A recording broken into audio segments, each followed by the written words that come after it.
Well, I want to welcome Hanna and Jon to Kokoro. Thank you for being here today. Thanks for having us. Yeah, thank you so much. So normally I prepare the meal for the show, but today you all have prepared it. And so can you tell me a little bit about what it is that we're eating?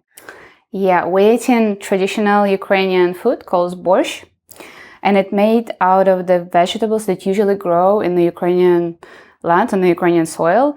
So it's carrots, beets, potato, onion. Did I forget something? That's about right. Yeah, so it's mostly that. It's actually vegetarian today, so no meat, but usually we would add meat there too. And it's very fulfilling, and you can eat it the whole year long, and it will taste good. Is there a way that we should be eating it, first of all? Yes. Okay, so tell me what we need to be doing. So we have a sour cream. This is like basic set of how you to eat borscht. Real Ukrainians do 2 scoops. Yeah, 2 scoops, 2 scoops eggs. Yeah, absolutely. I would do 3 sometimes. Because sour cream is a big part of our culture. In every dish, almost every dish that you would have in Ukraine, you would have some dairy served with it. So, and you can just say smachnoho, which means bon appetit in Ukrainian. So smashno? Smachnoho. Smashnoho? Super, good pronunciation. A spoon and just go ahead. How is it? It's really tasty. Wow. I'm super impressed. So Hanna, what were you doing before the war in Ukraine? So before the war in Ukraine, I has been doing ceramic there. This is one of my specialties. That's what I do. And we had this news that tanks are gathering on the border. And none of my friends actually believed that it's something would start, but I had the feeling. So I went to Thailand 2 months before the full-scale invasion, and I left my ceramic studio to my partner / student at the time. When I was leaving, I literally say goodbye to everything I had. I boxed all my stuff, put it in Baron's house. I just say goodbyes, I think, for the first time to Ukraine, because I was so worried that something really horrible would happen. Ukraine and Russia have these very interwoven histories together.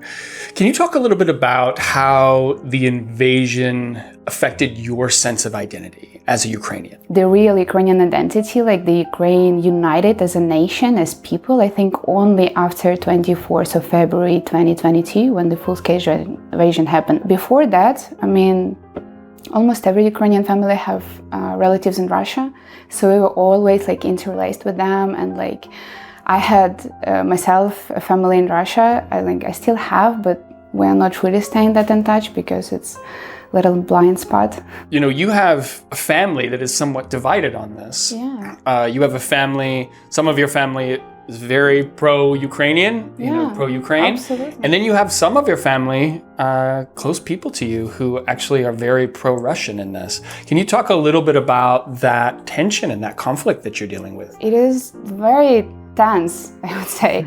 And the very simple example, very close to me personally, my mom and her 2 sisters.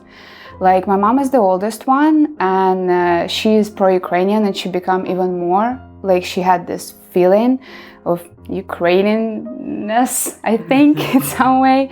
She needed to flee with my brother, who was 15 at the time of the war, because if he would stay in Ukraine, he would be in the army right now, and maybe that already. But for example, her middle sister has been living in Ukraine too, has been born, raised the same as my mom, but she, since 2014, she became completely pro-Russian. And for example, the younger sister, she had a house 20 kilometers from the border of Russia, and when the invasion happened, her home has been really close to the border. So her husband, their 2 little kids, 4 and 8 at the time, they saw all of this fire, explosions, jets, first thing.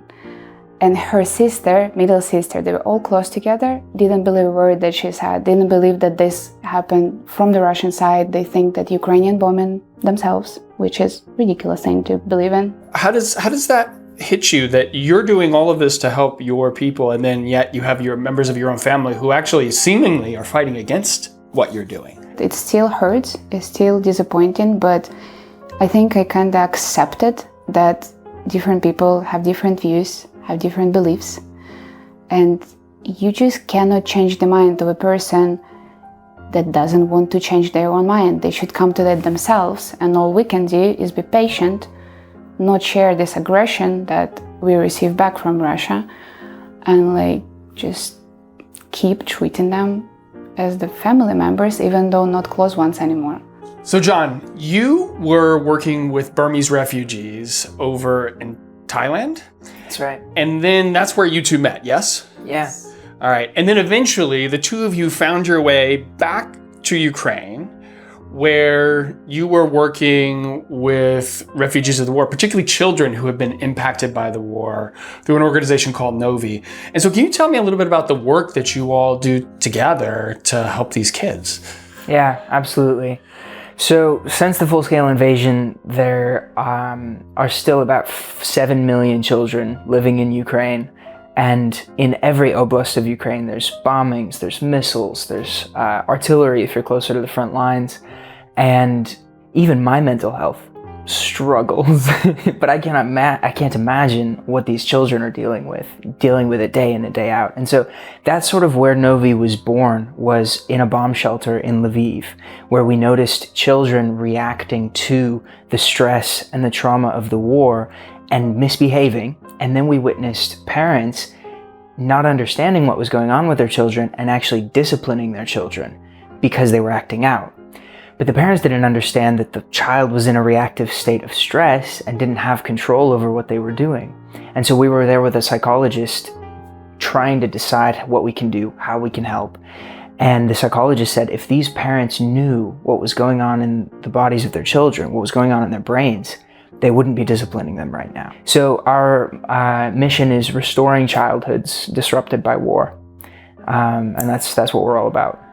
I mean, that's an amazing mission to have. You know, what kind of healing are you able to create to help them form an identity, a positive, nurturing identity of self that is maybe differentiated somewhat from the violence that they're seeing? One of the main ways that we work with kids to help them learn how to self-regulate is with a tool called the Novi Life Kit.